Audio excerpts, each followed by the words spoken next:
ஸ்தோத்தரிக்கிறோம். இந்த அருமையான ஆண்டவரே, இந்த காலை இந்த வாலிபர் கொள்கைக்காக உண்மை நன்றியோடு நாங்கள் உண்மை துதிக்கிறோம். நீ நல்ல ஒரு தெய்வம், நீர் ஒரு அற்புதமான ஒரு தெய்வம். எங்கள் வாழ்க்கையில் ஆண்டவரே, நீர் எங்களோடு கூட இருந்து நீர் ஆசீர்வதிக்கிற ஒரு தெய்வமாக இருக்கிறதுக்காக உண்மை நாங்கள் நன்றியோடு நாங்கள் உண்மை துதிக்கிறோம். கர்த்தர் விசேஷமாக இந்த நாளை நீர் ஆசீர்வதித்து தருவீராக. உங்களுடைய நாமத்தை நீர் மகிமைப்படுத்துவீராக. வந்திருக்கிற ஒவ்வொரு பிள்ளைகளையும் தேவன் நீர் ஆசீர்வதியும். ஆண்டவரே, இன்னும் தடைப்பட்ட பிள்ளைகளை கர்த்தர் நீர் அழைத்து கொண்டு வாரும்.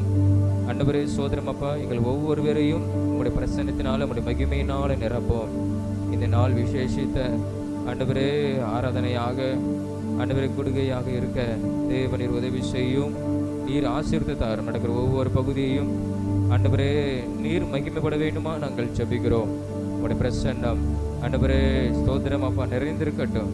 நீர் எங்களை ஆளுகை செய்யும், நாமத்தை மகிமைப்படுத்தும். ஆண்டவரே, இந்த குடிக்கு விரோதமாக இருக்கிற எல்லா விதமான சத்ருவின் கிரியைகள் போராட்டங்கள் இயேசுவின் நாமத்தினாலே நிர்மலமாவதாக. கர்த்தர் நீர் அவைகளை அப்புறப்படுத்தி போடுவீராக. தொடர்ந்து கர்த்தர் நீர் ஆசீர்வதியும். நீர் மாத்திரம் மகிமைப்படும். இயேசுவின் மூலம் ஜெபிக்கிறோம் ஜீவன் நல்ல பிதாவே, ஆமென் ஆமென். உட்காருவோம். என்னை பரா இயேசு இருக்கின்ற போது என் வாழ்விலே குறைகள் என்பது ஏது என்கிறதான ஒரு பாடல், நம்ம தெரிந்ததான பாடல் தான். சொல்லுவோம். என்னை பரா இயேசு இருக்கின்ற போது என் வாழ்விலே குறைகள் என்பது ஏது. என்னை பரா இயேசு இருக்கின்ற போது என் வாழ்விலே குறைகள் என்பது ஏது. என்னுடைய அவர் பசும்புல் பூமியிலே என் நேரமும் நடந்திடும் போதினிலே, என்னை அவர் பசும்புல் பூமியிலே என் நேரமும் நடந்திடும் போதினிலே, என்று இன்பம் என்று இன்பம் என்று என்றும் இன்பம் அல்லவா, என்று இன்பம் என்று இன்பம் என்று என்றும் இன்பம் அல்லவா. என்னை பெறாய் இயேசு இருக்கின்ற போது என் வாழ்விலே குறைகள் என்பது ஏது. என்னை பெறாய் இயேசு இருக்கின்ற போது என் வாழ்விலே குறைகள் என்பது ஏது. என்னோடவர் நடந்திடும் போதினிலே அங்கே இருள் சூழ்ந்திடும் பாதையிலே, என்னோடவர் நடந்திடும் போதினிலே அங்கே இருள் சூழ்ந்திடும் பாதையிலே, எங்கு மொழி எங்கு மொழி எங்கு மொழி அல்லவா, எங்கு மொழி எங்கு மொழி எங்கு மொழி அல்லவா. என்னை பெறாய் இயேசு இருக்கின்ற போது என் வாழ்விலே குறைகள் என்பது ஏது. என்னை பெறாய் இயேசு இருக்கின்ற போது என் வாழ்விலே குறைகள் என்பது ஏது. என்னை அவர் அன்பால் நிரப்பியதால் எல்லோருக்கும் நண்பனாய் ஆகியதால், என்னை அவர்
இயேசு. ஹல்லேலூயா.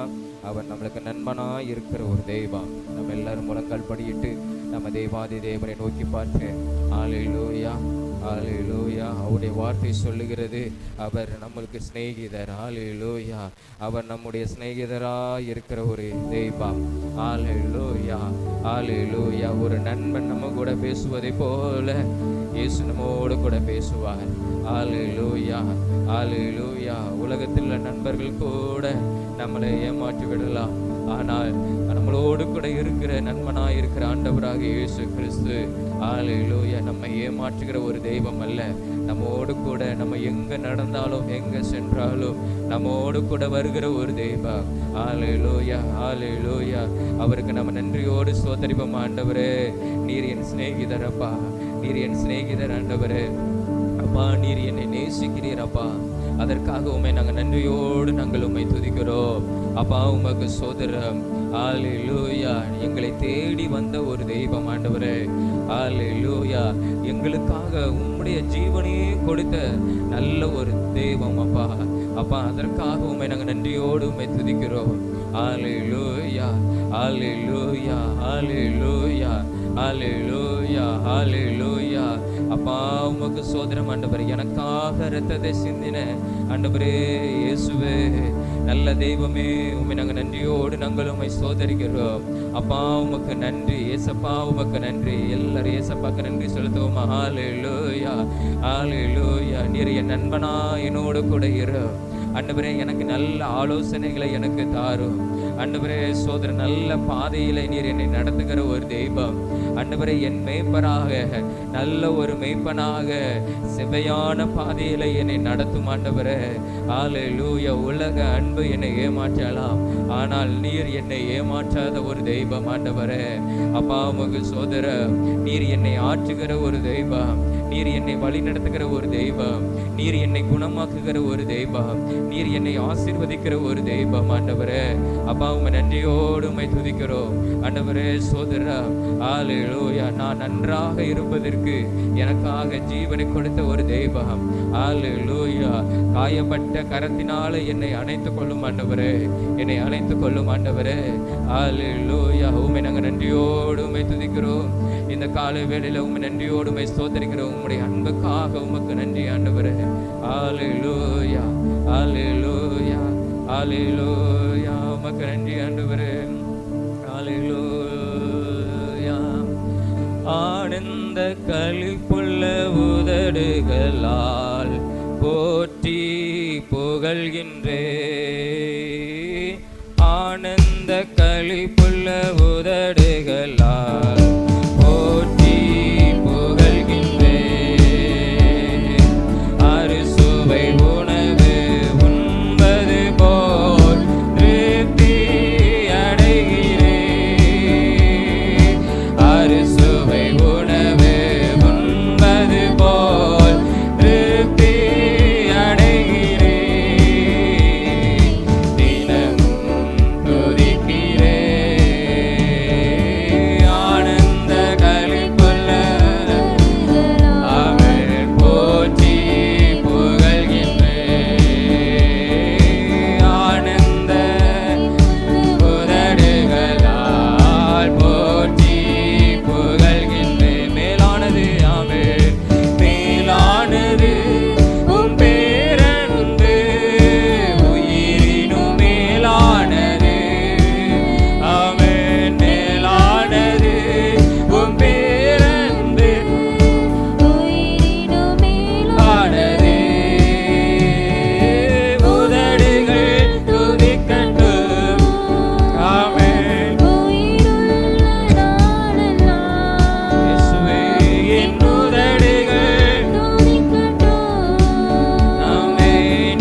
உமக்கு நன்றி ஆண்டவரே. இயேசுவே உமக்கு நன்றி அப்பா, உமக்கு நன்றி. மேலானது உம்முடைய அன்பு அப்பா, அது உயர்ந்தது ஆண்டவரே. அந்த அன்புக்காக உமக்கு நன்றி இயேசுவே. உமக்கு சோதரம். நீர் எங்கள் சிநேகிதராக இருக்கிறதற்காக உமக்கு நன்றி. எங்களோடு கூட இருந்து எங்களை ஆசீர்வதிக்கிறதற்காக உமக்கு நன்றி. உம்முடைய அன்பினாலே எங்களை நிறைப்பதற்காக உமக்கு நன்றி ஆண்டவரே. அந்த மேலான உம்முடைய அன்பை நாங்கள் நினைத்து நாங்கள் துதிக்கிறோம். ஹல்லேலூயா. உம்முடைய வலது கரத்தினால எங்களை தாங்குகிறதற்காக உமக்கு நன்றி ஆண்டவரே. நீர் எங்கள் துணையாய் இருப்பதனால ஆண்டவரே, உம்முடைய நெல்லில எங்களை மூடி மறைத்துக் கொள்ளுகிற ஒரு தெய்வமே, உம்மை நன்றியோடு நாங்கள் உம்மை துதிக்கிறோம் அப்பா. உமக்கு சோதரம் ஆண்டவரே. இந்த அருமையான இந்த வேலைக்காக உம்மை நாங்கள் நன்றியோடு நாங்கள் உம்மை துதிக்கிறோம், உம்மை சோதரிக்கிறோம் அப்பா. உம்மை நாங்கள் மகிமைப்படுத்தியிருக்கிறோம் ஆண்டவரே. நீர் எங்களோடு கூட சிநேகிதராக, அற்புதமான தெய்வமாக, எங்களுக்கு துணையாக, உம்முடைய நிலையில் எங்களை மூடி மறைத்துக் கொள்கிறதற்காக, உம்முடைய மேலான அன்புக்காக உம்மை நாங்கள் நன்றியோடு நாங்கள் உம்மை துதிக்கிறோம், உம்மை சோதரிக்கிறோம். தொடர்ந்து மீதியான ஒவ்வொரு பகுதியையும் தேவன் பொறுப்பெடுத்துக் கொள்ளும், ஆசீர்வதித்து தாரும்.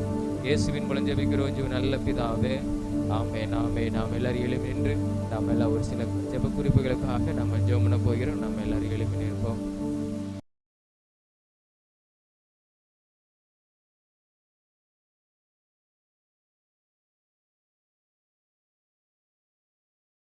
முதலாவதாக நம்முடைய திருச்சபையில் இருக்கிற ஒவ்வொரு வாலிப பிள்ளைகளுக்காக நம்ம ஜெபம் பண்ண போகிறோம். கர்த்தர் ஒவ்வொரு பிள்ளைகளையும் தேவன் ஆசீர்வதிக்கும்படியாக, ஆவிக்குரிய வாழ்க்கையிலே தேவனுக்கென்று வைராக்கியமாய் ஸ்தோத்திரம் கர்த்தருக்கென்று எழுப்பி நிற்கிற பிள்ளைகளாக கர்த்தர் மாற்றும்படியாக ஸ்தோத்திரம். அதற்காக நம்ம எல்லாம் ஜெபம் பண்ணுமா? நம்ம சபைக்கு கடந்து வருகிற பிள்ளைகளுக்காக ஸ்தோத்திரம் அப்பா. நன்றியோடு நாங்கள் உம்மை துதிக்கிறோம், உம்மை ஸ்தோத்தரிக்கிறோம். எங்கள் திருச்சபைக்கு கொடுத்த ஒவ்வொரு வாலிப பிள்ளைகளுக்காக உமக்கு ஸ்தோத்திரம் ஆண்டவரே. ஒவ்வொரு வாலிப பிள்ளைகளையும் இந்த நாட்களில் நாங்கள் உம்முடைய கரத்தில் ஒப்பு கொடுக்கிறோம் அப்பா. உமக்கு சோதரம். உமக்கென்று சாட்சியாக நிற்கும்படியாக, அவங்க ஆவிக்குரிய வாழ்க்கையை ஆசீர்வதிக்கப்படும்படியாக நாங்கள் ஜெபிக்கிறோம். கர்த்தர் நீர் ஆசீர்வதிப்பீராக. உம்மை அதிகமாய் தேடத்தக்கதாக கர்த்தர் நீர் ஆண்டவரே ஒவ்வொரு பிள்ளைகளுக்கும் நீர் அனுக்கிரகம் பாராட்டுவீராக. ஆண்டவர் ஒவ்வொரு பிள்ளைகளுக்கும் தேவன் நீர் ஆண்டவரே நல்ல ஒரு தகப்பனாக, நல்ல ஒரு நண்பனாக ஆண்டவரே நீர் ஒவ்வொரு பிள்ளைகளுக்கோடு ஆண்டவரை இருந்து நீர் ஆசீர்வதித்து நடத்த வேண்டுமா நாங்கள் ஜெபிக்கிறோம். உம்முடைய நல்ல வழிகாட்டுதல்கள், நல்ல ஆலோசனைகள் கர்த்தர் கொடுத்து நீர் நடத்த வேண்டுமா நாங்கள் ஜெபிக்கிறோம். ஆண்டவரே ஜெப வாழ்க்கையில ஆண்டவரை உமக்கென்று உறுதியாக நிற்க கர்த்தர் உதவி செய்யும். ஆண்டவரே நல்ல உம்முடைய வேதத்தை படிக்கத்தக்கதான கர்த்தர் கிருபைகளை கர்த்தர் நீர் கொடுப்பீராக. ஆண்டவரே ஸ்தோத்திரம் தகப்பனே. ஆலயத்துக்கு வருகிறதில்ல ஆண்டவரே ஸ்தோத்திரம் அப்பா. உம்முடைய பிள்ளைகளுக்கு அதற்குரிய ஆசீர்வாதங்களை கர்த்தர் கொடுத்து நீர் நடத்த வேண்டுமா நாங்கள் ஜெபிக்கிறோம். ஆண்டவரே ஒவ்வொரு பிள்ளைகளும் பெருமையா இருக்கக்கூடாது. ஆண்டவரே ஒவ்வொரு பிள்ளைகளும் உமக்குள்ள ஆசீர்வாதமாய் காணப்பட கர்த்தர் நீர் உதவி செய்ய வேண்டுமா நாங்கள் ஜெபிக்கிறோம். சத்துருவானவன் எந்த பிள்ளைகளும் தொடாதவாறு, தவறான பாதையில ஆண்டவரை வழி நடத்தி விடாதவாறு தேவன் ஒவ்வொரு பிள்ளைகளையும் உம்முடைய கரத்தினாலே நீர் மூடி நீர் பாதுகாத்துக் கொள்ள வேண்டுமா நாங்கள் ஜெபிக்கிறோம். ஆண்டவரை உலக பிரகாரமாக வாழ்க்கையை வாழ ஆண்டவரை அவர்கள் கடந்து போகாதவாறு, பின்மாற்றமாய் போய்விடாதவாறு கர்த்தர் ஒவ்வொரு பிள்ளைகளையும் நீர் காத்து நடத்த வேண்டுமா நாங்கள் ஜெபிக்கிறோம். ஆண்டவரை ஒவ்வொரு பிள்ளைகளையும் கர்த்தர் நீர் அப்படி நீர் ஆசீர்வதித்து நடத்தும், நீர் பாதுகாத்துக் கொள்ளும் ஆண்டவரே. ஆண்டவரே உம்மை நன்றியோடு நாங்கள் உம்மை துதிக்கிறோம், உம்மை ஸ்தோத்தரிக்கிறோம். நீர் அப்படி ஒவ்வொரு பிள்ளைகளுடைய வாழ்க்கையில ஆண்டவரை நீர் ஆசீர்வாதமாய் நீர் மாற்றி கொடுக்க போறதுக்காய் ஸ்தோத்திரம்.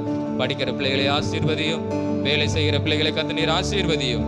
படிக்கிற இடத்திலும் வேலை செய்கிற இடத்திலும் கர்த்தருடைய பாதுகாப்பு இருப்பதாக உமக்கு சாட்சியாய் வாழ கர்த்தர் நீர் உதவி செய்ய வேண்டுமாய் நாங்கள் ஜெபிக்கிறோம். ஆண்டவரே எல்லா விதமான சத்துருவின் போராட்டங்களில் இருந்து கர்த்தர் நல்ல ஒரு விடுதலை ஆண்டவரே சோதரம் ஆண்டவரை கர்த்தர் நீர் கொடுக்க வேண்டுமா நாங்கள் ஜெபிக்கிறோம். இன்னும் ஆண்டவரை ரட்சிக்கப்படாத பிள்ளைகளும் இருக்கிறார்கள். ஆண்டவரை ரட்சிக்கப்படாத பிள்ளைகளும் ஆண்டவரை ரட்சிக்கப்படுவதற்கு கர்த்தர் நீர் அனுக்கிரகம் பாராட்ட வேண்டுமா நாங்கள் உம்மிடத்துல கேட்கிறோம். கர்த்தர் நீர் அப்படியே செய்வீராக. ஞானஸ்தானம் எடுக்கத்தக்கதாக ஆண்டவரே சோதர உமக்கொன்று அர்ப்பணித்து வாழ கர்த்தர் நீர் உதவி செய்ய வேண்டுமா நாங்கள் ஜெபிக்கிறோம். ஆண்டவரே ஒவ்வொரு பிள்ளைகளையும் தேவனீர் ஆசீர்வாதமாய் நீர் மாற்றும். எதிர்காலத்துல உமக்குள்ள ஆண்டவரே சாட்சியா நிற்கிற மாத்திரம் ஆண்டவரே அவர்கள் அதில் உறுதியா நிற்க கர்த்தர் நீர் உதவி செய்யும். அவர்கள் எதிர்கால வாழ்க்கையும் நீர் ஆசீர்வதிக்க வேண்டுமா நாங்கள் ஜெபிக்கிறோம். உம்முடைய கரங்களை ஒப்புக் கொடுக்கிறோம். இயேசுவின் இரத்தம் ஒவ்வொரு பிள்ளைகளையும் ஆண்டவரை மூடிக்கொள்வதாக உம்முடைய கரங்களை ஒப்புக் கொடுத்து நாங்கள் ஜெபிக்கிறோம். இயேசுவின் மூலம் ஜெபிக்கிறோம் ஜீவ நல்ல பிதாவே, ஆமென். கர்த்தர் நம் ஜெபங்களை கேட்டபடி நாம் எல்லாரும் சோதரங்களை செலுத்துவோம். அப்பா உமக்கு சோதரம் சோதரம் சோதரம் சோதரம் சோதரம் சோதரம் சோதரம். அது மாத்திரமில்லை நம்ம செய்கிற கிராம ஊழியங்களுக்காக சோதரம் கத்தர் கிராம ஊழியங்களை கத்தர் ஒரு பெரிய எழுப்புதலை தேவன் கட்டளையிடும்படியாக, ஆலயம் இல்லாத இடத்துல ஆலயங்களை கட்டும்படியாக கத்தர் உதவி செய்யும்படியாக, அந்த இடத்துல ஆராதனை ஸ்தலங்கள் ஆரம்பிக்கப்பட கத்தர் உதவி செய்யும்படியாக, கத்தர் ஒரு பெரிய காரியங்களை தேவன் செய்யும்படியாக, எதற்காக நம்ம செய்கிற கிராம ஊழியங்களுக்காக நல்ல ஒரு ஆத்தும அறுவடை ஹல்லேலூயா கத்தர் கொடுக்கும்படியாக அநேகருக்குள்ள கத்தர் ஒரு பெரிய காரியங்களை கத்தர் செய்து கொண்டு இருக்கிறார். அநேக கிராமத்தில் கத்தர் செய்து கொண்டு இருக்கிறார். அந்த இடத்துல ஒரு ஆராதனை ஸ்தலங்கள் ஆரம்பிக்க கத்தர் உதவி செய்யும்படியாக, சோதர அந்த ஜனங்கள் கத்தரை துதித்து மகிமைப்படுத்தும்படியாக, கத்தர் அதற்கான கிருபைகளை கத்தர் கொடுக்கும்படியாக, ஆலயத்தை கட்டும்படியாக கத்தர் உதவி செய்யும்படியாக, கிராமங்களில் கத்தர் உதவி செய்யும்படியாக, இதற்காக நம்ம எல்லாம் ஜெபமா அவருடைய தயவு கிடைக்கும்படியாக, அப்பா உமக்கு நன்றி ஆண்டவரே. இயேசுவே உம்முடைய தயவு கிடைக்கட்டும் ஆண்டவரே. தயவாய் உம்மிடத்துல கேட்கிறோம், தயவாய் உம்மிடத்துல கேட்கிறோம். உம்முடைய கிருபை எங்களுக்கு கிடைப்பதாக ஆண்டவர். நீர் கொடுத்த அந்த கிராம ஊழியங்களுக்காக உமக்கு ஸ்தோத்திரம். இந்த கிராம ஊழியங்களை தேவ நீர் ஆசீர்வதிப்பீராக ஆண்டவரை. இதுவரைக்கும் செய்த ஒவ்வொரு கிராம ஊழியங்களிலும் கத்தர் அநேக ஆத்துமாக்களை சந்திக்கணும். இயேசு உங்களை நேசிக்கிறார்னு சொல்லி ஆண்டவரை ஒவ்வொரு பேருக்கும் ஆண்டவரை உம்முடைய அன்பை குறித்து நாங்கள் சொல்லி இருக்கிறோம். உம்முடைய நாமத்தை நாங்கள் பிரஸ்தாபப்படுத்தி இருக்கிறோம் ஆண்டவரே. சோதர உம்மை நாமத்தை அந்த கிராமங்கள் அறிந்திருக்கிறார்கள் ஆண்டவரே. அநேக வீடுகளில ஆண்டவரே கடந்து சென்று ஜெபிப்பதற்கு கர்த்தர் நீர் உதவி செய்திருக்கிறீர் ஆண்டவரே. உம்மை குறித்து சாட்சி சொல்வதற்கு கர்த்தர் நீர் உதவி செய்திருக்கிறீர் ஆண்டவரே. நீர் கிரியை செய்யும் ஆண்டவரே, நீர் கிரியை செய்யும் ஆண்டவரே. இந்த ஜனத்தை எல்லாம் ரட்சித்து ஆண்டவரே உம்மை துதிக்கும்படியாக, உம்மை தொழுது கொள்ளும்படியாக, உம்மை வணங்கும்படியாக கர்த்தர் நீர் உதவி செய்வீராக ஆண்டவரே. அநேக கிராமங்கள் ஆலயங்களில் அப்பா ஆண்டவரே ஆலயங்களை கட்டும்படியாக கிருபைகளை கர்த்தர் நீர் கொடுப்பீராக ஆண்டவரே. ஆலயங்களை கட்டி அதில் ஆண்டவரே உம்மை ஆராதித்து மகிழ கர்த்தர் ஆண்டவரே சோதர அந்த ஜனங்களுக்கு கர்த்தர் நீர் உதவி செய்வேனுமாய் ஜெபிக்கிறோம்.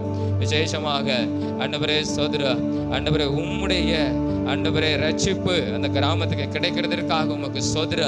அதில் எங்களை ஒரு பாத்திரமாக நீர் பயன்படுத்துகிறதுக்காக உமக்கு சோதரம் ஆண்டவரே.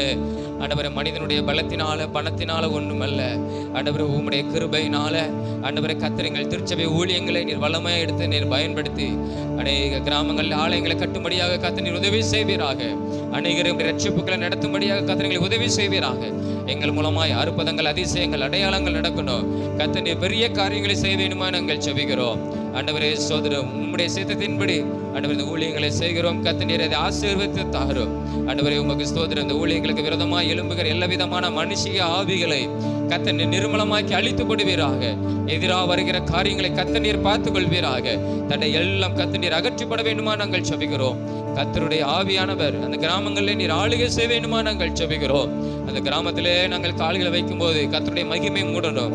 கர்த்தருடைய சேனைகளோடு கூட கடந்து வரணும். கர்த்தருடைய கரம் எங்களை ஆண்டவரே ஸ்தோத்திரம் எங்களோடு கூட கடந்து வரணும் ஆண்டவரே. ஒரு மனிதன் கூட ஏத்து வரக்கூடாது.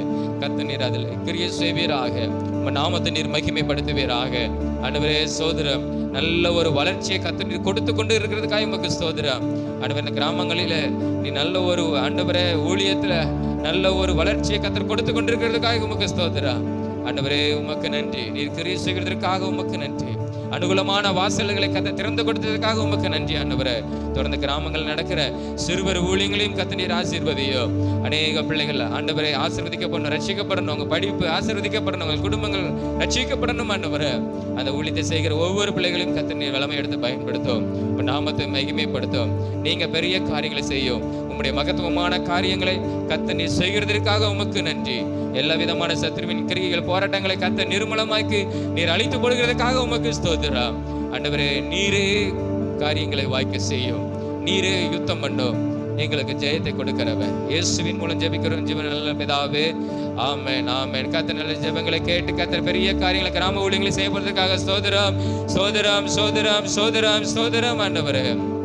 நன்றியோடு துதிக்கிறோம், ஸ்தோத்திரிக்கிறோம். தொடர்ந்து நம்ம பகுதிக்காக நம்ம ஜெபம் பண்ண போகிறோம்.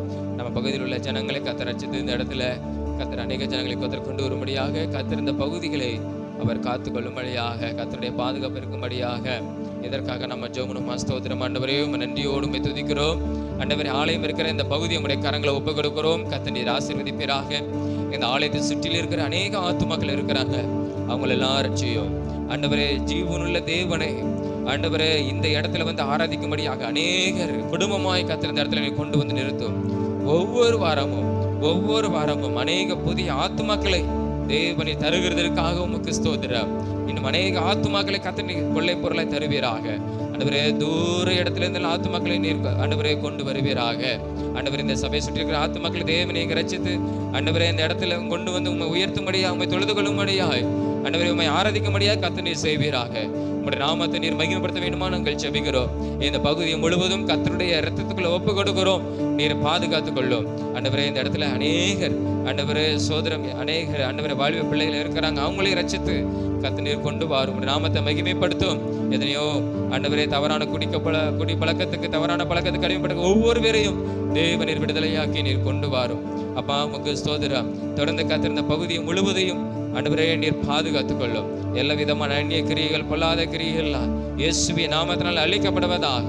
உங்கள் ரத்தத்தை நாங்கள் ஒவ்வொரு ஏரியாக்களிலும் தெருக்களிலும் தெரிக்கிறோம், குடும்பத்தின் மேல வைக்கிறோம்.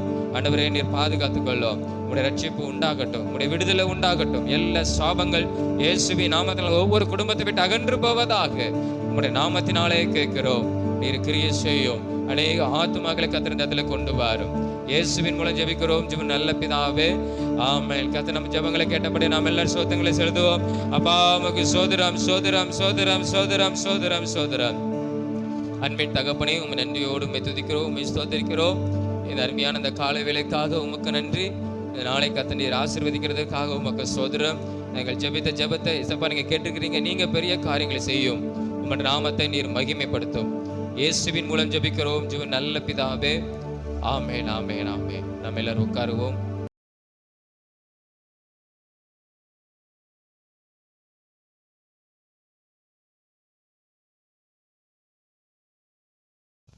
சரி, தெரிந்தவங்க நீங்கள் நினைச்சலாம் சொல்லலாம், ஈஸியாக தான் இருக்கும்.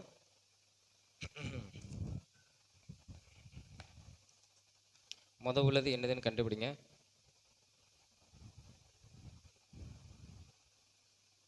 ஜீசஸ். உள்ளது என்னன்னு தெரியுதா? தெரிஞ்சவங்க கரங்களை உயர்த்துங்க. உள்ளது என்னது? என்ன இதெல்லாம் பாக்கிங்க பொருள்?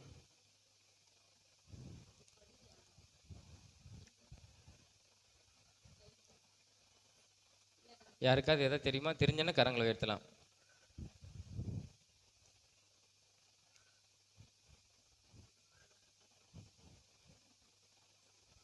தெரியுமா? இயேசு சொன்ன உவமையில ஒண்ணு.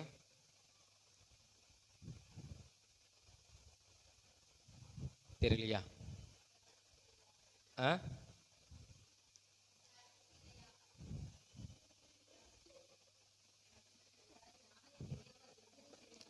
சரி, ஆன்சர் நான் சொல்றேன். சரியா? என்னன்னா, இயேசு சொன்ன உவமையில கடுகு விதை. சரியா? அது கடுகு, அது விதைக்கிறாங்க. சரியா? ஒரு விதைக்கிற மாதிரி, அப்புறம் கடுகு மாதிரி. சரியா? சரி, நான் ஈஸியாக இருக்குன்னு நினைச்சேன், இதே நீங்கள் கஷ்டமாக சொல்கிறீங்க. சரி, ரெண்டாவது வந்து ஒரு பெயர். ஒரு பெயர்னு சொல்கிறத ஒரு பட்டத்தின் பெயர் சொல்லலாம். சரியா? ஒரு பெயர்னு சொல்கிற காமனாக இருக்கிறது பெயர்னு வச்சுக்கோங்களேன். என்னதுன்னு சொல்லுங்க பார்ப்போம். இது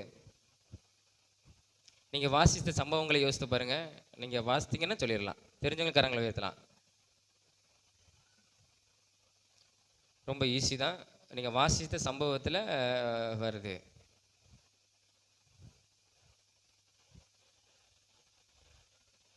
ரெண்டாவது உள்ளது வந்து நீங்கள் கொஞ்ச நாள் யோசித்து பாருங்கள். நீங்கள் அந்த பேர் சொல்லிட்டேன், அது என்ன பேருங்கிறது நீங்கள் சொல்லிடுங்க.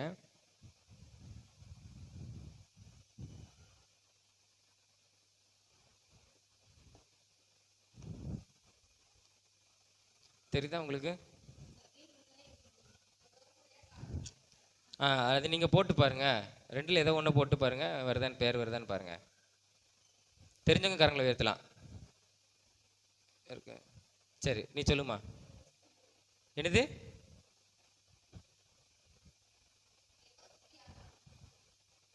எரோஸ்தியால். அப்படி ஒரு பேரே இல்லைல்ல.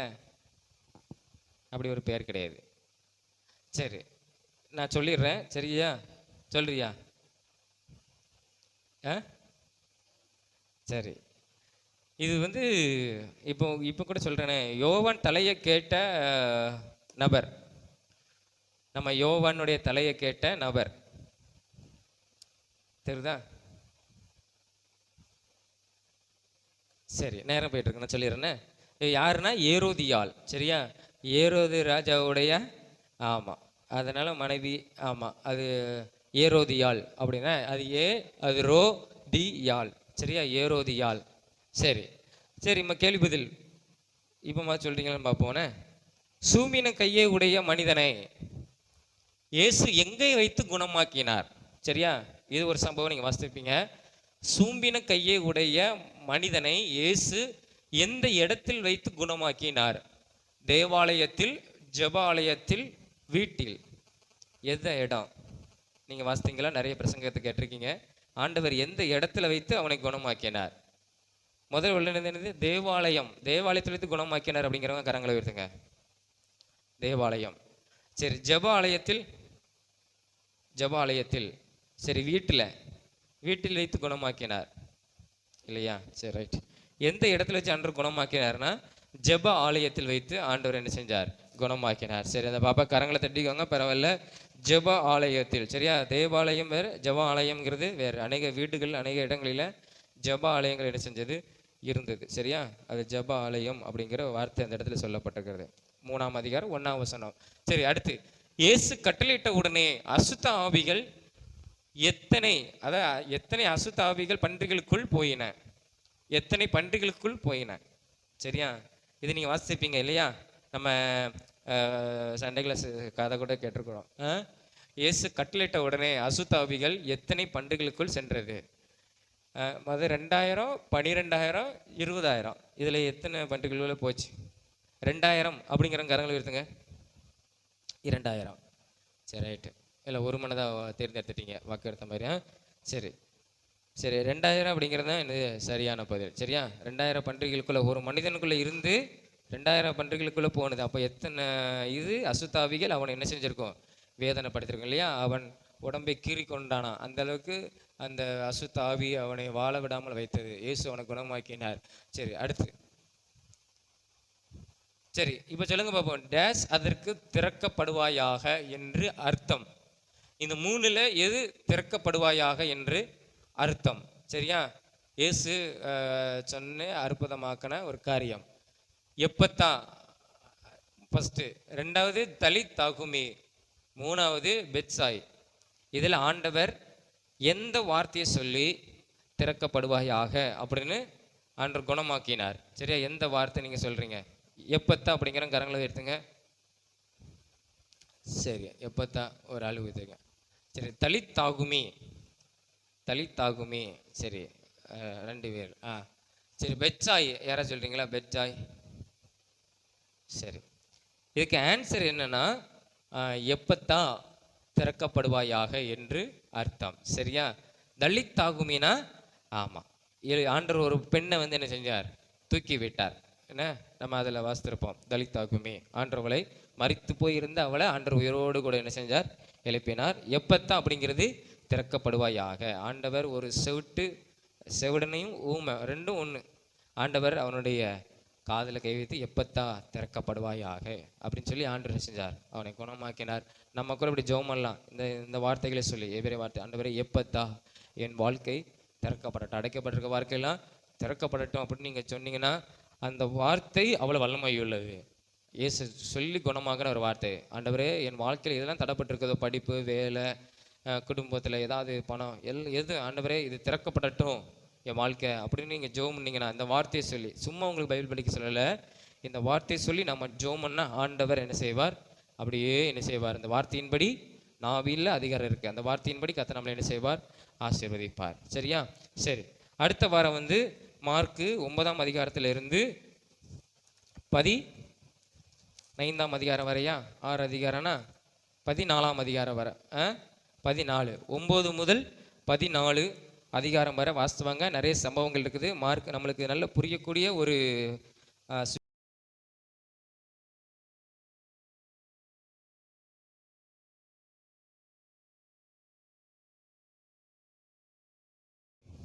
கர்த்தருடைய வார்த்தை கடந்து போயிடுவோம். ஓசியா 14ஆம் அதிகாரம் 8வது வசனம், பக்கம் 1059வது பக்கம். பழைய ஏற்பாட்டில் 1059வது பக்கம். ஓசியா 14:8 வாசிங்க. ஸ்தோத்திரம். இனி எனக்கும் விக்கிரங்களுக்கும் என்ன என்று எப்ராயிம் சொல்லுவான். நான் அவனுக்கு செவி கொடுத்து அவன் மேல் நோக்கமாக இருந்தேன். போதும். நான் அவனுக்கு செவி கொடுத்து அவன் மேல் நோக்கமாக இருந்தேன். யாருக்கு செவி கொடுத்து? எப்ராயிம் அப்படிங்கிற ஒரு கோத்திரம் அப்படின்னு சொல்லி வேதத்தில் வாசிக்கிறோம். இந்த ஓசியா புஸ்தகத்தில் ஆண்டவர் இந்த முக்கியமாக இஸ்ரவேல் ஜனங்கள், அதில் எப்ராயிம் கோத்திரம் அப்படின்னு சொல்லி இஸ்ரவேல் புத்திரர் அப்படின்னு சொல்லி நம்ம பார்க்கிறோம். அவர்களுக்கு ஏசப்பா சொன்னதான ஒரு வார்த்தை. இந்த வார்த்தை என்னன்னா, எப்ராயிம் அதில் நம்ம பேர் சேர்த்துக்கலாம். கிதியோனுக்கு இன்னும் உங்கள் பேரை நீங்கள் போட்டுக்கிட்டு எனக்கு செவி கொடுத்து அவன் மேல் நோக்கமாய் இருந்தேன் அப்படின்னு கர்த்தர் சொல்கிறார். இப்போ கர்த்தர் நமக்கு செவி கொடுத்து நம்ம மேல நோக்கமாய் இருந்தாரானால் எப்படி இருக்கும்? எப்படி இருக்கும்? ஆண்டவர் நமக்கு செவி கொடுக்காருன்னா நம்ம பேசுகிறத அவர் கேட்குறாருன்னு அர்த்தம். அதுக்கப்புறம் நம்ம மேலே அவர் நோக்கமாக இருக்கிறாருன்னா நம்ம வாழ்க்கையில் என்ன நடக்குது அப்படிங்கிறது அவருக்கு தெரியும், என்ன செய்யணுங்கிறது அவருக்கு தெரியும். அப்போ இந்த வசனத்தின்படி ஆண்டவர் நம்ம வாழ்க்கையில இருப்பார். ஆனால் எப்படி இருக்கும்? நம்ம வாழ்க்கை நல்லா இருக்கும் இல்லையா? ஆண்டவர் சொல்ல, நான் அவனுக்கு செவி கொடுத்து அவன் மேல் நோக்கமாக இருப்பேன், கண்ணோக்கமாக இருப்பேன். அவனுக்கு என்ன தேவை என்பது எனக்கு தெரியும், அதை நான் செய்வேன். அதை எந்த நேரத்தில் கொடுக்கணும் அப்படிங்கிறது எனக்கு தெரியும், அந்த நேரத்தில் அவன் வாழ்க்கையில் செய்வேன். அப்படி தானங்கிற ஒரு வார்த்தை. அப்போ இந்த வார்த்தையின்படி ஆண்டவர் நம்மோடு கூட இருந்து நம்ம மேல் கண்ணோக்கமாக இருந்து நமக்கு வேண்டிய காரியத்தெல்லாம் அவர் ஒவ்வொன்றாய் அதினதி நேரத்தில் செய்ய வேண்டுமானால் ஒரு சில காரியங்கள் இருக்குது. இந்த ஓசியா புத்தகமே நம்ம தீர்க்க தரிசன புத்தகம் தான். அதில் நம்ம ஏற்கனவே ஒரு நம்ம பேசியிருக்கிறேன். ஆனால் இந்த அதிகாரம் மாத்திரம், இந்த 14ஆம் அதிகாரம் மாத்திரம் நாம் பார்க்க போகிறோம். இந்த அதிகாரம் என்னன்னா, தேவனுடைய அன்பு அப்படின்னு நம்ம பார்க்கிறோம். இந்த அதிகாரம் முழுவதும் நீங்கள் வாசித்து பார்த்தீங்கன்னா, தேவனுடைய அன்பு, தேவனுடைய அன்பு நம்ம என்ன செய்யும்? மாற்றும் இல்லையா? இப்போ ஒருத்தங்க எவ்வளோ தவறு செய்தாலும் அந்த தவறு செய்கிறவங்கள நம்ம அவங்கள மன்னித்து அவங்க மேலே அன்பு செலுத்தி அவங்களுக்கு வேண்டிய உதவிகளை நம்ம செய்வோமானால் அந்த அன்பு அவங்கள என்ன செய்யும்? மாற்றும் இல்லையா? எவ்வளோ அன்பாக இருக்காங்க, நம்ம எவ்வளோ காரியம் செய்தாலும் இவங்களை மன்னித்து நம்மளுக்கு நல்ல உதவி செய்கிறாங்களே, அப்படி எவ்வளோ அன்பு நம்ம மேலே வச்சுருக்கிறாங்கன்னு சொல்லி அவங்களுடைய வாழ்க்கையை என்ன செய்வாங்க? மாற்றும். இனி நான் தவறான காரியத்தை செய்யக்கூடாது, அவங்க என் மேலே அன்பாக இருக்காங்க. அதே மாதிரி தான் இயேசுவின் அன்பு நம்மளே என்ன செய்யும்? மாற்றும். இயேசு நம்மளுக்கு நல்ல ஒரு சிநேகிதர் அப்படின்னு வேதம் சொல்லுது. அதாவது ஒரு நல்லவனுக்காக கூட ஒருத்தன் ஜீவனை கொடுப்பான். வேதத்தை வாசிக்கிறோம். புதிய ஏற்பாட்டில் ஆண்டவரே சொல்லுகிறார், ஒருவேளை நல்லவனுக்காக என்ன செய்யலாம்? ஒருத்தன் ஜீவனை கொடுக்கலாம். ஆனால் இயேசு எப்படி திரும்ப ஜீவனை கொடுத்தார்? நல்லவனுங்களுக்காக மாத்திரமல்ல, பாவிகளாய் இருக்கிற நம்ம மேலே அன்பு வைத்து அவன் நல்லா இருக்குன்னு சொல்லி ஆண்டவர் நமக்காக என்ன செஞ்சார்? அவருடைய அன்பை இதில் காட்டின தெரியுமா? தன்னுடைய ஜீவனை கொடுத்து என்ன ரத்தம் சிந்தி நம்மளுக்கு என்ன செஞ்சார்? அந்த அன்பை நம்ம மேலே வைத்தார். இப்போ நல்லவங்களுக்காக உயிரை கொடுக்கறது பெரிய காரியம் இல்லை. ஒரு மனிதன், பாவத்தில் இருக்கிற மனிதனுக்கு அவன் அன்பு செலுத்தி அவனுக்காக ஜீவனை கொடுத்த ஒரு தெய்வம்னா இயேசு. அப்போ அவருடைய அன்பு எவ்வளோ பெற்றது இல்லையா? அவன் நல்ல ஒரு சிநேகிதர். அப்போ இந்த அன்பு இந்த எப்ராயிம் என்ன செஞ்சது? மாற்றினது. அதை நம்ம பார்க்க போகிறோம். இந்த வார்த்தையின்படி நான் அவனுக்கு, ஆண்டவர் சொல்லுகிறார், நான் அவனுக்கு, அதாவது கர்த்தர் எனக்கு அப்படின்னு நீங்கள் வைத்துக்கோங்க. கர்த்தர் கிதியோனுக்கு செவி கொடுத்து கிதியோன் மேல் கண்ணோக்கமாக இருந்தேன் அப்படின்னு ஆண்டவர் சொன்னால் எப்படி நல்லா இருக்கும்? இந்த வார்த்தையின்படி நம்ம ஆசீர்வாதமாக இருக்க வேண்டுமானால் ஒரு சில காரியங்கள் இந்த அதிகாரத்தில் நம்ம பார்க்க போகிறோம். முதலாவது என்னன்னா, 2வது வசனத்தை வாசிங்க. 2வது வசனத்தை வாசிங்க. வார்த்தைகளை கொண்டு கர்த்தரிடத்தில் திரும்புங்கள், அவரை நோக்கி தேவரீர் எல்லா அக்கிரமத்தையும் நீக்கி எங்களை தயவாய் அங்கீகரித்தருளும், அப்பொழுது நாங்கள் எங்கள் உதடுகளின் காளைகளை செலுத்துவோம். அப்போ இந்த வசனத்தை நம்ம பார்க்கும்போது ஆண்டவர் என்ன சொல்றாரு? வார்த்தைகளை கொண்டு கர்த்தரிடத்தை திரும்புது. என்ன வார்த்தையை கொண்டு திரும்புறது? இந்த வேத வசனத்தை கொண்டா எதை கொண்டு நம்ம கர்த்தரிடத்தில் போகணும் தெரியுமா? இந்த வேத வசனத்தை கொண்டா இது என்ன சொல்லப்பட்டிருக்குன்னா, நம்ம சொல்லுகிற வார்த்தையை கொண்டு, அதாவது என்னன்னா, நம்ம தேவனிடத்தில் நம்ம பாவம் செய்கிறோம், நம்ம பாவம் செஞ்சிட்டோம், நம்ம இனிமேல் மன்னிக்கப்பட முடியாது, நம்ம தேவனிடத்துக்கு போக முடியாது அப்படிங்கிறது இல்லை. தேவன் இயேசு நம்மளை வரவேற்க தயாராக இருக்கிறாரு. நம்ம இயேசுவிடத்தில் மன்னிப்பு பெறுவதற்கு வாய்ப்புகள் இருக்குது. அவரிடத்துல நம்ம வரலாம். ஆனால் அவரிடத்துல நாம் வரும்போது நம்ம எப்படி வரணும் தெரியுமா? வார்த்தைகளை கொண்டு வரணும். சிலவங்க வருவாங்க, என்ன சொல்லுவாங்க? சரி, இனிமேல் நீ என்ன செய்யக்கூடாது, இந்த மிஸ்டேக் பண்ணக்கூடாது, சரியா? அப்படின்னா அவங்க சொல்லுவாங்க. நம்ம சொல்லும்போது நம்ம என்ன சொல்லணும்? கம்முன்னு இருந்தால் என்ன சொல்லுவோம்? கம்முன்னு நம்ம இருக்கோம். அப்போ அவங்க என்ன சொல்லுவாங்க? நான் இவ்வளோ சொல்கிறேன், நீ ஒரு வார்த்தை கூட என்ன செய்ய மாட்டேங்க, சொல்ல மாட்டேங்க, சொல்ல மாட்டேங்க, அப்போ நீ மீண்டும் தப்பிச்சுவியோ அப்படிங்கிறதுல. சரி மிஸ், நான் இனிமேல் செய்ய மாட்டேன், இனிமேல் நான் தவறு பண்ண மாட்டேன், மிஸ்டேக் பண்ண மாட்டேன் அப்படின்னு அந்த வார்த்தைங்கிற ஒரு உறுதி அவங்களுக்கு கொடுக்கும்போது அவங்க நினைப்பாங்க, சரி இனிமேல் சொல்லிட்டேனே, நீ வாக்கு கொடுத்துருக்குற, நீ இனிமேல் தவறு பண்ணக்கூடாது அப்படி சொல்லுவாங்க. அதே மாதிரி தான் நம்ம இயேசுக்கிட்ட நம்ம வரும்போது ஆண்டவர் நம்மளை புறம்பே தள்ளுகிற ஒரு தெய்வம் அல்ல. அவரிடத்தில் நம்ம வருவதற்கு வாய்ப்பு இருக்குது. எப்படி வரும் தெரியுமா? நம்முடைய வார்த்தையினால், ஆண்டவரே இனி நான் என்ன செய்ய மாட்டேன், இப்படிப்பட்ட தவறு செய்ய மாட்டேன், இனி நான் பாவம் செய்ய மாட்டேன், இனி விரோதமாக நான் பேச மாட்டேன், நான் கெட்ட வார்த்தை பேச மாட்டேன், பொய் சொல்ல மாட்டேன், பிறருக்கு விரோதமாக நான் அவதூறு சொல்ல மாட்டேன் அப்படின்னு நம்ம ஆண்டவர் இடத்துல நம்ம வார்த்தையை கொண்டு நாம் அவருக்கு ஒரு ப்ராமிஸ் பண்ணி, ஆண்டவரை இனி நான் செய்ய மாட்டேன்னு சொல்லி நம்ம அவரோடு கூட வரும்போது ஆண்டவர் என்ன செய்கிறாராம்? அதை தான் சொல்கிற, வார்த்தைகளை கொண்டு என்னிடத்தில் திரும்புங்கள், அவரை நோக்கி தேவரீர், அதான் வசனம் வாசிக்கிறோம், எல்லா அக்கிரமத்தையும் நீக்கிவிடும், என்னுடைய பாவத்தை எல்லாம் நீக்குங்க. எப்படி தெரியுமா? தயவாய், எங்கள் மேல் தயவாய். நம்ம என்னைக்குமே அதிகாரமாய் ஆண்டவரத்தில் கேட்கக்கூடாது. எந்த காரியமாக இருந்தாலும் சரி, நம்ம தேவனுக்கு முன்பாக அதிகாரமாய் கேட்கக்கூடாது. பிள்ளைங்கிற ஒரு உரிமை இருக்குது. அதை நம்ம தகப்பன் இடத்துல எப்படி கேட்போம்? உரிமையாக கேட்போம். அது வேற. அதிகாரமாய் கேட்கறது அந்த டோன் வித்தியாசம் இருக்குது. அப்போ ஆண்டவரே என்னை தயவாய் என்ன செய்யும்? அங்கீகரித்தலாம். ஜெபம் பண்ணும்போது, ஆண்டவரே தயவாய் உம்மிடத்துல பேசுகிறேன். தாவீது அநேக சங்கீதத்தில் சொல்லுகிறான், ஆண்டவரே நான் ஒரு முறை உம்மோடு கூட நான் என்ன செய்கிறேன்? நான் பேசுகிறேன். ஆபிரகாம் சொல்லுகிறான், மீண்டும் ஒரு முறை ஆண்டவரே உம்மிடத்துல நான் கேட்குறேன், நீங்கள் மன்னிச்சுக்கோங்க.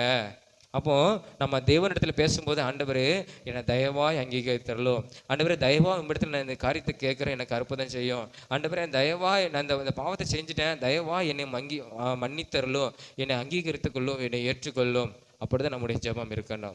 பணிவுள்ள ஜெபம். லூக்கா 18ஆம் அதிகாரத்தில் பார்க்குறோம் இல்லையா? 2 பேருடைய ஜெபம். பரிசேயனுடைய ஜெபம், ஆயக்காரன் ஜெபம். பரிசேயன் அதிகாரமாய் ஜெபம் பண்ணா, நான் காணிக்க கரெக்டாக கொடுத்துட்றேன், நான் உபவாசம் பண்ணுறேன், நான் அது பண்ணுறேன், இது பண்ணுறேன் எல்லாம் சொன்னான். ஆனால் அந்த பாவியான ஒரு மனுஷன் ஆயக்காரன் சொல்லுகிறான், ஆலயத்துக்கு வெளியே நின்று, ஆண்டவரே என் மேலே நீர் கிருபையா இரும் அப்படின்னு சொல்கிறான். அந்த ஒரு வார்த்தை தான், தாழ்மை தான் ஒரு மனிதனை என்ன செய்யும்? உயர்த்தும், நீதிமானை மாற்றும். அதே மாதிரி தான் எப்ராமிக்கு ஆண்டவர் சொல்கிறாரு, உன்னுடைய வாயின் வார்த்தையை நான் கேட்கணும், நீ என்கிட்ட பேசணும், ஆண்டவரே என் அக்கிரமங்கள்லாம் நீக்கி என்னை மன்னியும் அப்படின்னு நம்ம அவருக்கு ஒரு ப்ராமிஸ், ஒரு ஒப்பு கொடுத்துதல், ஒரு ஒப்பு கொடுக்கறதான ஒரு வார்த்தை, அவருக்கு நம்ம துதிக்கிறதான ஒரு வார்த்தை, நம்ம மனமாற்றத்தை வெளிப்படுத்தும் ஒரு வார்த்தை. அந்த வார்த்தையை கொண்டு நம்ம திரும்பணும். ஆண்டவரே என் பாவத்தை மன்னியும், நான் இந்த பாவத்தை செஞ்சுருக்கிறேன். நம்ம மனுஷனிடத்தை சொன்னால் சொல்லி காமிச்சிருவாங்க. ஆனால் தேவனிடத்தில் யாருக்கும் தெரியாமல் அவருடைய சமூகத்தில் இருந்து, ஆண்டவரே என்னென்ன பாவம் செஞ்சுருக்கிறேன், என்னை மன்னியும், என்னை தயவா என்னை மன்னியும், உங்களுடைய தயவுள்ளக்கிற என் மேலே இருக்கட்டும், என் மேலே கிருபை வையும் ஆண்டவரேன்னு சொல்லி நம்ம கேட்கும்போது ஆண்டவர் என்ன செய்வார்? ஆண்டவர் நம்மளுக்கு செவி கொடுப்பார். செவி கொடுக்கிறது மாத்திரமல்ல, நம்மேல் கண்ணோக்கமாக இருப்பார். அப்போ நம்ம வார்த்தையை கொண்டு நம்ம என்ன செய்யணும்? அவரிடத்துல மனம் திரும்பணும். 2வது என்னன்னா, அந்த கீழே பசிக்கும் போது அந்த உதடுகளின் கனிகளை பார்த்துருக்குறோம் இல்லையா? நாங்கள் எங்கள் உதடுகளின் காளைகளை செலுத்துவோம். காளைகள் என்னன்னா, ஆண்டவர் பலியை என்னைக்கு விரும்ப மாட்டார். அதை நினைச்சு நம்ம செய்த குற்றங்களுக்கு, பாவங்களுக்கு தாவீதே சொல்லியிருக்கிறான், ஆண்டவரே நான் செய்த பாவத்துக்கு நான் தகன பலி செலுத்துவேன், ஆனால் நீ அதை ஏற்றுக்கொள்ள மாட்டேன். ஏன்னா தாவீதுக்கு எத்தனையோ ஆடு மாடுகளை உண்டு, அவன் பெரிய ராஜா. ஆனால் தாவீது சொன்னது தெரியுமா? நான் காளைகளை செலுத்த முடியும், பலி செலுத்த முடியும், ஆனால் நீ அவைகளை ஏற்றுக்கொள்ளலை. 51ஆம் சங்கீதத்தில் வாசிக்கிறோம், என் இருதயத்தை நீ பார்க்கிறீர், நொறுங்குண்ட ஆவி, உதடுகளின் காளைகளை செலுத்துகிறேன். உதடுகளின் காளைனா பலி, உதடு பலி செலுத்துறது எப்படி தான்? அவர் துதிக்கிறது, ஆண்டவரே உமக்கு நன்றி, ஸ்தோத்திரம், ஆண்டவரே என்னை ரட்சிக்கிறவரே, என் மீட்பரே, என் கேடகமே அப்படின்னு அவர் துதிக்கிற துதி. அந்த வாயினால் அவர் துதிக்கும் போது அது என்ன செய்கிறார்? ஆண்டவர் கேட்டு, அதான் வார்த்தையை கொண்டு அவர் எடுத்து வர கேட்டு நம்மளை என்ன செய்வார்? நம்மளை ஆசீர்வதிப்பார், நம்ம மேல் கண்ணோக்கமாக இருப்பார். அப்போ நம்ம உதடுகளிலிருந்து தவறான வார்த்தைகள் வரக்கூடாது. நம்ம உதடுகளிலிருந்து மற்றவனை என்ன செய்யக்கூடாது? காயப்படுத்தக்கூடாது. நம்ம உதடுகள் எப்படி இருக்கணும்? மற்றவங்களை அவங்கள ஊக்குவிக்கிற மாதிரி, அவங்கள நல்ல அவங்கள என்ன ஒரு பூஸ்ட் கொடுக்குற மாதிரி இருக்கணும் நம்ம வார்த்தை. அவனை என்ன செய்யக்கூடாது, கீழே தள்ளுற மாதிரி பேசக்கூடாது, அவனை அவதூறாய் பேசக்கூடாது, கெட்ட வார்த்தைகளை சொல்லக்கூடாது. ஏன்னா இந்த உதடு வைத்து தான் நம்ம என்ன செய்கிறோம், கத்தரை துதிக்கிறோம். அப்போ கத்தரை துதிக்கும் போது நம்ம கெட்ட வார்த்தையும் பேசிக்கிட்டு நம்ம கத்தரை துதித்தோம்னு ஆண்டு சொல்லாரு இல்லை. நம்ம எப்படி இருக்கணும், நம்ம உதடுன்னு காலைங்கிறது ஒரு பலி, ஒரு ஆண்டவருக்கு பலி செலுத்துகிற மாதிரி. அப்போ அந்த வார்த்தை எப்படி இருக்கணும், நல்ல தூய்மையான வார்த்தைகள் என்ன செய்யணும், இருக்கணும். சரியா? சரி, இரண்டாவது ஒரு காரியத்தை நம்ம பார்ப்போம். அதே அந்த 3ஆம் வசனத்தை நம்ம வாசிப்போம். 3வது வசனம், எங்களை ரட்சிப்பதில்லை, நாங்கள் குதிரைகள் மேல் ஏற மாட்டோம், எங்கள் கைகளின் கிரியையை பார்த்து நீங்கள் எங்கள் தேவர்கள் என்று இனி சொல்ல மாட்டோம், திக்கற்றவன் உம்மிடத்தில் இரக்கம் பெறுவான். இதுல அந்த அசிரியா எங்களை ரட்சிப்பதில்லை அப்படின்னு இங்க பார்க்கிறோம். அதாவது எப்ராஹிம் நினைக்கிறான், அசிரியா தேசம் என்னை காப்பாற்றும், அசிரிய ராஜா என்னை காப்பாற்றுவார்கள் அப்படின்னு இந்த எப்ராஹிம் நினைக்கிறான், இந்த இஸ்ரவேல் புத்திரர்கள் நினைக்கிறாங்க. ஆனா கத்தருங்க அவங்க வாக்கு பண்றாங்க, ஆண்டவரே இனிமே நீர் தான் எங்களுக்கு உதவி செய்ய முடியும், எந்த மனிதனும் என்ன செய்ய முடியாது, உதவி செய்ய முடியாது. தேவனுடைய அன்பு எப்படி மாற்றுது பார்த்தீங்களா? அவன் அறிக்கை செய்கிறான், ஆண்டவரே நான் மனுஷனை நம்பினேன், இதுக்கு முன்னால் இந்த அசிரிய ராஜா எனக்கு உதவி செய்வார், அவருக்கு எனக்கு அநேக குதிரைகளை அனுப்புவார், அதன் மூலமாக நான் என்ன செய்வேன், எனக்கு விரோதமாக வருவங்களுக்கு நான் போர் செய்து என்னுடைய தேசத்தை நான் காப்பாற்றுவேன் அப்படிலாம் நான் ஒரு காலத்தில் இருந்தேன். ஆனால் இனி அவங்களை நம்ப மாட்டேன், அவங்க என்னை ஏமாற்றி விடுவார்கள், ஆனால் நீர் தான் எனக்கு என்ன செய்ய முடியும், உதவி செய்ய முடியும். இப்போ அசிரியா குதிரைகள் அனுப்பினாலும் அவன் நம்மளுக்கு உதவி செய்தாலும் யுத்தம் நடக்கும் இல்லையா? யுத்தம் நடக்கும், அதில் நிறைய பேர் மரித்து போவார்கள். ஆனால் நம்ம இயேசுவே நம்மளுக்கு உதவி செய்யணுமானால் நம்ம யுத்தமே இல்லாமல் ஆண்டவர் நம்மளுக்கு என்ன செய்ய முடியும், நம்ம போருக்கே போகாமல் ஆண்டவர் நம்மளுக்கு ஒரு ஜெயத்தை தர முடியும். ஏன்னா அநேக ராஜாக்களுக்கு ஆண்டவர் பார்த்துருக்கீங்களா, அவங்களுக்குள்ளே வெட்டுண்டு மடிந்து என்ன செஞ்சிருவாங்க, போயிடுவாங்க. காரணம் என்னென்னா அவங்க இயேசுவை நம்பினதுனால. அப்போ இவங்க மனம் திரும்புகிறாங்க, எப்ராஹிம் ஆண்டவரே இனிமேல் நாங்கள் அசிரிய தேசத்தை நம்ப மாட்டோம், அவங்க என்னை ரட்சிப்பதில்லைன்னா எங்களை விடுவிக்க மாட்டாங்க, எங்களுக்கு உதவி செய்ய மாட்டாங்க, ஆனால் என்னை படைத்த தெய்வம் நீர் எங்களை என்ன செய்ய முடியும், உதவி செய்ய முடியும். எப்படி உதவி செய்ய முடியும், நம்ம யுத்தமே பண்ணாமல் சும்மா இருந்தாலே போதும், கர்த்தர் அங்கே என்ன செய்வார், ஆமாம் அவங்களுக்குள்ளே யுத்தத்தை உண்டு பண்ணி நம்ம சமாதானமாய் வாழ்வதற்கு அவர் உதவி செய்வார். அப்போ இங்கே அவங்க என்ன செய்கிறாங்க சொல்கிறாங்க, நம்ம ஒப்பு கொடுக்குறாங்க. அப்போ நம்மளும் என்ன செய்யணும், என் படிப்பு எனக்கு நல்ல திறமை இருக்குன்னு ஆண்டவருக்கு நம்ம சொல்லக்கூடாது. நம்ம எப்படி சொல்லணும் தெரியுமா, ஆண்டவரே நல்ல ஞானத்தை எனக்கு தாரும், என் படிப்பை என்ன செய்யும், ஆசீர்வதியும். சிலர் என்ன செய்வாங்க, இப்போ சில ஒரு இது பண்டிகை வரும் இல்லையா, புஸ்தகத்தெல்லாம் எடுத்து ஆமாம் அது ஒரு அந்த நாளுக்குள்ள என்ன செய்வாங்க, கும்பிட்டா போதுமா, புஸ்தகத்தை கொண்டு முன்னா வச்சு உட்காந்து கும்பிட்டா போதுமா, அதில் உள்ள படிக்கணும் இல்லையா? அதே மாதிரி ஜெபிச்சா போதாது, என்ன செய்யணும், ஆண்டவரே ஞானத்தை தரும், நான் படிக்கும்போது எனக்கு நல்லா பாடம் புரியணும். அப்போ உழைக்காமல் நம்ம புசுக்குன்னு ஆண்டவர் நம்மளுக்கு அற்புதம் செய்ய மாட்டோம். அப்போ படிக்கிறதுக்கு முன்பாக ஆண்டவர் இடத்துல, ஆண்டவரே எனக்கு நல்லா ஞானத்தை தரும், நல்லா படிக்க புரிந்துக்குள்ள எனக்கு உதவி செய்யும் அப்படின்னு சொல்லணும். சும்மா இது புக்கை கொண்டு வருஷத்துக்கு ஒரு தடவை வச்சு ஆமாம் அதுக்கு எல்லாத்தையும் போட்டு நான் பூஜைலாம் போட்டு நம்ம கும்பிண்டா கூட பாஸ் ஆக முடியாது. இயேசு நம்மளுக்கு உதவி செய்வார், நம்ம நல்லா என்ன செய்யணும், அதை படிக்கணும். வேதத்தை நம்ம தலைக்க மாட்டில் வச்சு பேய் ஓடு சொல்லுவாங்க. அது இயேசுவை அறியாதவர்களுக்கு ஆண்டு சில நேரத்துக்கு உதவி செய்வார். இயேசுவை அறிஞ்சு கொண்டு நம்ம நல்ல சர்ச்சுக்கு நல்ல ஊருகா மாதிரி ஊறி போயிருக்கிற நேரத்தில் நம்ம தலைக்க மாட்டில் வச்சா அற்புதம் நடக்காது. அப்போ இந்த வேத வசனத்தை நம்ம வாசிக்கணும். அப்போ இந்த வாசிக்கும் போது தான், அப்போ இந்த அதிகாரத்தில் வாசிக்கும் போது தான் நம்ம எப்படி இருக்குன்னு தோணுது இல்லையா? கர்த்தர் நம்ம மேலே கண்ணோக்கமாக இருக்க என்ன செய்யணும், வார்த்தையை கொண்டு மனம் திரும்பணும், நம்ம செய்த பாவத்தை ஆண்டவருக்கு அறிக்கை செய்யணும் அப்படி தோணும். நம்ம எதையும் நம்பக்கூடாது, எந்த மனிதனும் நம்மளுக்கு உதவி செய்ய மாட்டான், கர்த்தர் தான் நம்மளுக்கு உதவி செய்வார். அப்போ கர்த்தர் தான் உதவி செய்வார்ங்கிறத நம்ம அறிஞ்சு கொண்டோமானால் நம்ம யார் இடத்துல உதவி கேட்போம், கர்த்தர்கிட்ட கேட்போம். இப்போ யார் நம்மளுக்கு உதவி செய்கிறாருன்னா அவங்க இடத்துல போய் கேட்போம். இந்த நம்பர்கிட்ட போனால் நம்மளுக்கு உதவி செய்வாங்கன்னு சொல்லி அவங்ககிட்ட தான் போய் நிற்போம், வேற யார்கிட்ட போய் நிற்க மாட்டோம் இல்லையா? அதே மாதிரி கர்த்தர் நம்மளுக்கு உதவி செய்வார், நம்ம வேதத்தின் மூலமாக அறிந்துவோமானால் நம்ம அவர் இடத்துல கேட்போம். அதுக்கு தான் வேதத்தை படிக்குன்னு சொல்றது. வேதத்தின்படி நடக்கிறது அதுதான். வேதத்தின்படி வாசித்து அதன்படி நடக்கிறது என்னென்ன, என்னை நம்புங்க அப்படின்னு நான் வேத வாசம் சொல்லுது. உடனே நம்ம என்ன செய்யணும், கர்த்தரை என்ன செய்யணும், நம்பணும், மனிதனை நம்பக்கூடாது. அப்போ இந்த இவங்க இந்த எப்ராஹிம் என்ன பண்றாங்க, மற்ற ராஜாக்களை நம்பலை, நீர் தான் எங்களுக்கு உதவி செய்ய முடியும்னு சொல்லி இயேசுவை என்ன செஞ்சாங்க, நம்பினாங்க. அப்போ இயேசுவை நம்ம நம்பும்போது அவர் நம்மை விடுவிப்பார், எந்த பிரச்சனை இருந்தாலும் அவர் நம்மை விடுவிப்பார். அப்படிங்கும்போது நம்ம நம்பும்போது ஆண்டவர் நம்மளை என்ன செய்வார்? விடுவிப்பார் இல்லையா? ஆண்டவர் தெரியும், இவன் என்னை நம்புகிறான், நான் எப்படியா என்ன ஆண்டவர் நம்மளை விடுதலையாக்குவார்னு ஒரு நம்பிக்கை அவனுக்கு இருக்குது. நான் கண்டிப்பாக அவனுக்கு என்ன செய்யணும்? உதவி செய்யணும். அப்போ நான் ஆண்டவர் நம்மளுக்கு என்ன செய்வார்? உதவி செய்வார். மூணாவது, அந்த அதே 3ஆம் அதிகாரத்தில் கீழே நம்ம வாசிக்கும்போது, எங்கள் கைகளின் கிரியையை பார்த்து நீங்கள் எங்கள் தேவர்கள் என்று இனி நாங்கள் சொல்ல மாட்டோம். பார்த்தீங்களா?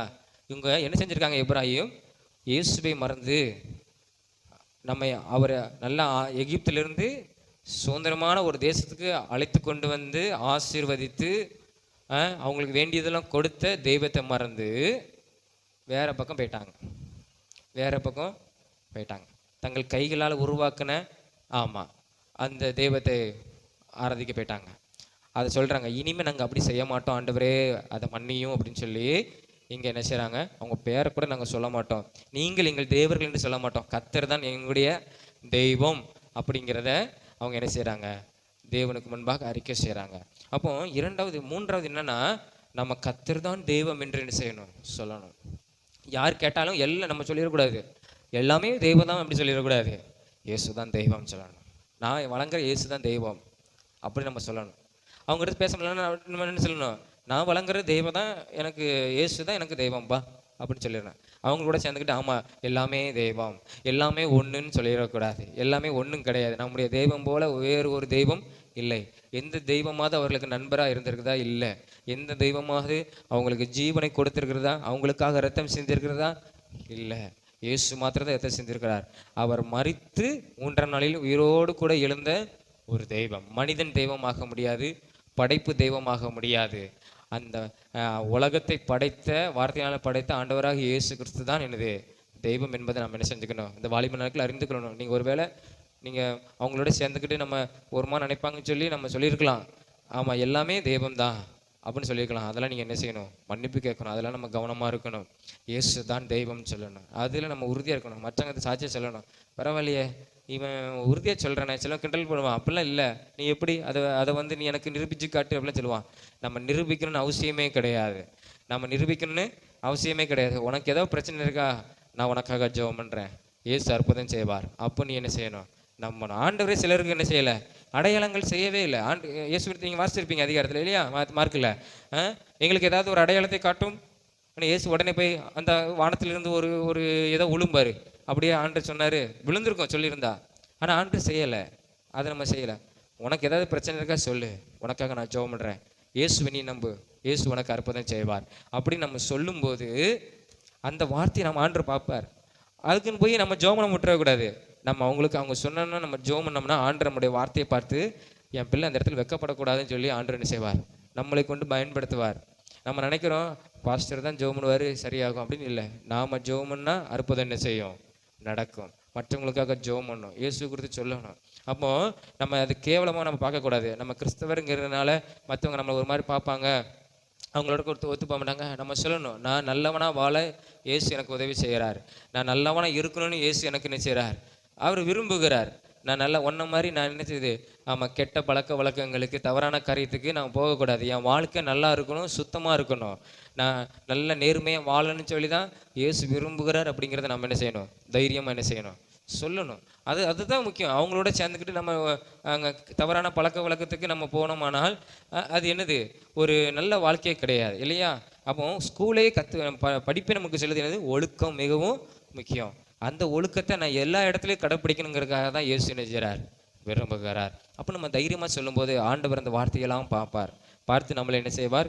அவர் நம்மளை கண்ணோக்கமாக இருந்து நம்மளை என்ன செய்வார்? அவர் ஆசீர்வதிப்பார். அப்போ இயேசு தான் தெய்வம் என்பதை நம்ம ஒவ்வொரு சமயம் என்ன செய்யணும்? நம்ம நினைக்கணும். நம்ம ஒருவேளை நம்ம தவறான ஃப்ரெண்ட்ஸோடு சேர்ந்து வேறு எங்கேயோ போயிட்டோம்னா நம்ம என்ன செஞ்சிடணும்? மன்னிப்பு கேட்கணும். ஒரு காலத்தில் போயிருப்போம், ஆனால் நம்ம என்ன செய்யணும்? அதுக்கு மன்னிப்பு கேட்கணும். ஆண்டவரிடத்தில், ஆண்டவரே மன்னியும், நான் இங்கே போயிருக்கிறேன், என் நண்பர் பேச்சுக்கிட்டு அங்கே போயிட்டேன், இங்கே போயிட்டேன், ஆண்டவரே மன்னியும், நீர்தான் தெய்வம், நீர்தான் தெய்வம், இந்த உலகத்தை படைத்து நீர்தான். படைப்பு மனிதன் உருவாக்கியா? அப்போ அந்த சிலையை செஞ்சவன் என்ன செஞ்சுருக்கலாம்? ஆபிரகாம் அப்பமே ஆசீர்வதிக்கப்பட்டுக்கலாமே. ஆபிரகாம் எத்தனையோ சிலைகளை செஞ்சு விற்றான் இல்லையா? ஒரு கதை சொன்னாங்களாம், ஒரு கதை, ஆபிரகாம் கதைன்னு சொன்னாங்களாம். அதை நான் உங்களுக்கு சொல்கிறேன். வரலாற்றில் இப்படி சொல்லப்பட்டிருக்கிறது. ஆபிரகாம் தகப்பன் வந்து என்ன செஞ்சார்? சில தெய்வங்களை சிலையாக செஞ்சு வியாபாரம் பண்ணினார். அதுதான் அவருடைய ஆபிரகாமுடைய அப்பாவுடைய தொழில். இந்த தொழிலை செய்யும்போது ஒரு நாள் ஆபிரகாமுக்கு ஒரு சந்தேகம் வந்து தான், இதை நம்ம செஞ்சு கொடுக்கும், இதை கொண்டு இவங்க வணங்குறாங்களே அப்படின்னு சொல்லி இந்த ஆபிரகாம் என்ன செஞ்சாராம், ஒரு பெரிய கம்பை எடுத்து செஞ்ச சிலையெல்லாம் உடைத்து போட்டாராம். உடைத்து போட்டுட்டு ஒரே ஒரு இடத்துல ஒரு சிலை பக்கத்தில் கம்பை கொண்டு வச்சிட்டாராம். கம்பை கொண்டு வச்சு உட்காந்துருந்தாராங்க. அப்போ வந்து ஐயோ எல்லாம் உடைஞ்சிருக்கு அப்படின்னு கேட்கும்போது உடனே ஆபிரகாம் சொன்னானா, இந்த இது வந்து என்ன செஞ்சுட்டு எல்லாத்தையும் அடித்து நொறுக்கிட்டு அப்படின்னு சொல்கிறாராம். உடனே அவங்க அப்பா சொன்னார், அது எப்படா அதை அடித்து உடைக்கும், அது ஒரு கல்லுடா அப்படின்னு சொன்னாராம். அப்போ அது நம்மளுக்கு தெரியுது இல்லையா? ஆமாம், அது தூணில் இருக்கும் துரும்பிலும் இருக்கும் அப்படின்னு சொல்லுவாங்க.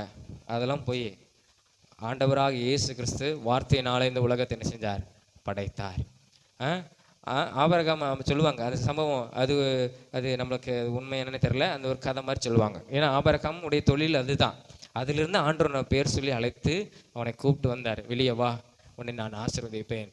அப்போ ஆண்டவராக இயேசு கிறிஸ்து நம்ம படைப்பு உருவாக்குறது தெய்வம் அல்ல. ஆபிரகாம் தகப்பனே என்ன செஞ்சா, ஆமாம், அதான் ஆண்டவர் கொண்டு வந்து அவனை வெளியே கொண்டு வந்து அவனை ஆசீர்வதித்தார் இல்லையா?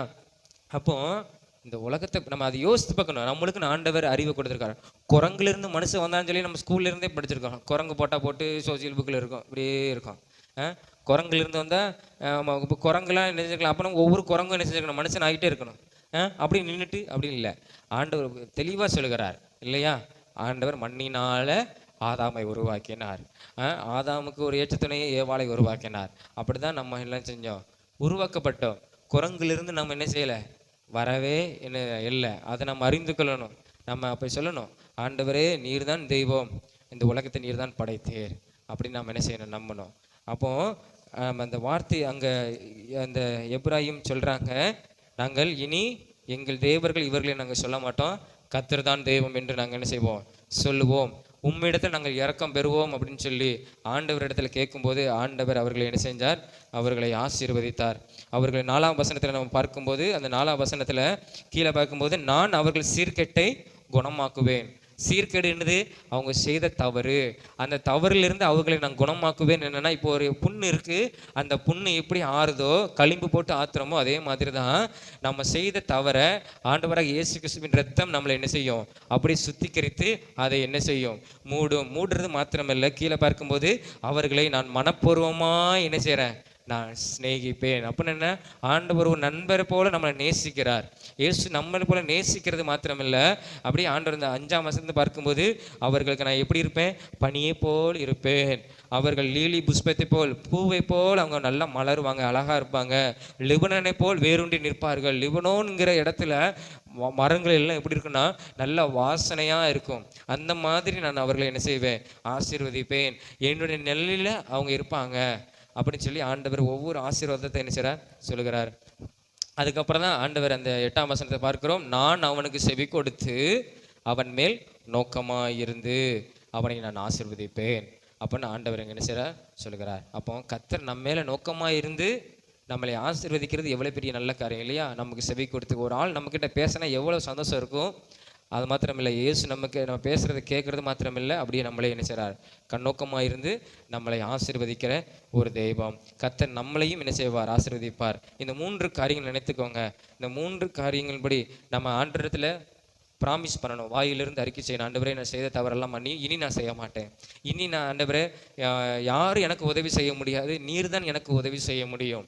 ஆண்டவர் நீர் தான் தெய்வம் என்று நம்ம இயேசுவுக்கு முன்பாக நம்ம சொல்லும்போது ஆண்டவர் நமக்கு செவி கொடுத்து நம்ம மேலே கண்ணோக்கமாக இருந்து நம்மை ஆசீர்வதிப்பார். எல்லாரும் முழங்கால் படிட்டு நம்ம ஜெபம் பண்ணுமா எல்லாரும். அவர் நல்ல ஒரு சிநேகிதன், அன்பான ஒரு தெய்வம், நமக்காக ஜீவனையே கொடுத்த ஒரு ஆண்டவராக இயேசு கிறிஸ்து நம்மளை அதிகமாய் நேசிக்கிறார், நம்ம நேசிக்கிறார். நம்ம சொல்ல வேண்டிய காரியம் என்னன்னா, ஆண்டவர் சொல்லுற எப்படி வரணும் என்கிட்ட வந்தால் நான் அவனை மன்னிப்பேன், எப்படி வரணும், ஆண்டவரே என் பாவத்தை மன்னியும் சொல்லி தயவாய் கேட்கும்போது ஆண்டவர் நம் பாவத்தை மன்னிப்பார்.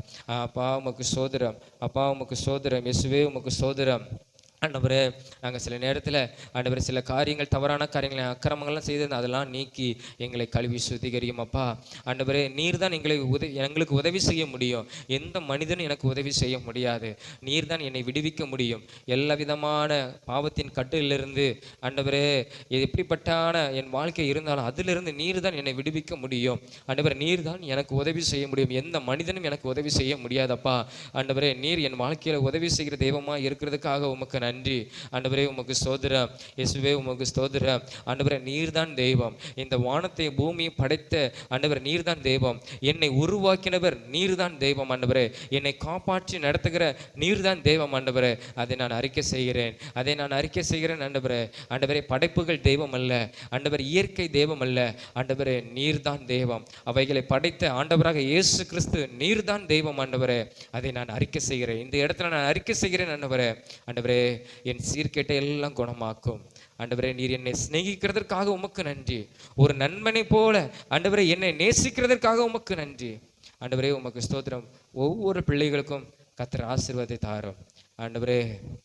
நான் அவன் மேல் ஆண்டவரே ஸ்தோத்திரம் அப்பா, அவனுக்கு செவி கொடுத்து அவன் மேல் நோக்கமாக இருப்பேன் வார்த்தையின்படி ஒவ்வொரு பிள்ளைகளுக்கு ஆண்டவர் நண்பனாக இருந்து அவங்களுக்கு செவி கொடுத்து ஆண்டவரே அவர்கள் மேல் நோக்கமாய் இருந்து அவங்களுக்கு வேண்டியதெல்லாம் செய்யும் ஆண்டவரே.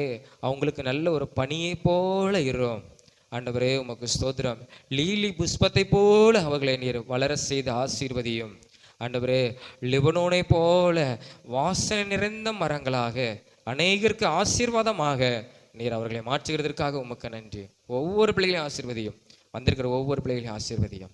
இயேசுவின் மூலம் ஜெபிக்கிறோம் ஜீவ நல்ல பிதாவே, ஆமென் ஆமென். நாம் எழுமின்று சங்கீதம் 103 அதிகாரம் 1 முதல் 5 வரை நாம் அறிக்கை செய்து முடிப்போம். எல்லாரும் அறிக்கை செய்வோமா விசுவாசத்தோடு? என் ஆத்துமாவே கர்த்தரை ஸ்தோத்திரி, என் முழு உள்ளமே அவருடைய பரிசுத்த நாமத்தை ஸ்தோத்திரி. என் ஆத்துமாவே கர்த்தரை ஸ்தோத்திரி, அவர் செய்த சகல உபகாரங்களை மறவாதே. அவர் உன் அக்கிரமை எல்லாம் மன்னித்து உன் நோய்களெல்லாம் குணமாக்கி உன் பிராணனை அழிவுக்கு விலக்கி மீட்டு உன்னை கிருபையினாலும் இரக்கங்களாலும் முடிசூட்டி நன்மையினால் உன் வாயை திருப்தியாக்குகிறார். கழுகுக்கு சமானமாய் உன் வயது திரும்ப வாழ வயது போலாகிறது. ஆமென் ஆமென். அல்லேலூயா அல்லேலூயா அல்லேலூயா. கர்த்தர் உங்களை ஆசீர்வதிப்பார். ஆமென்.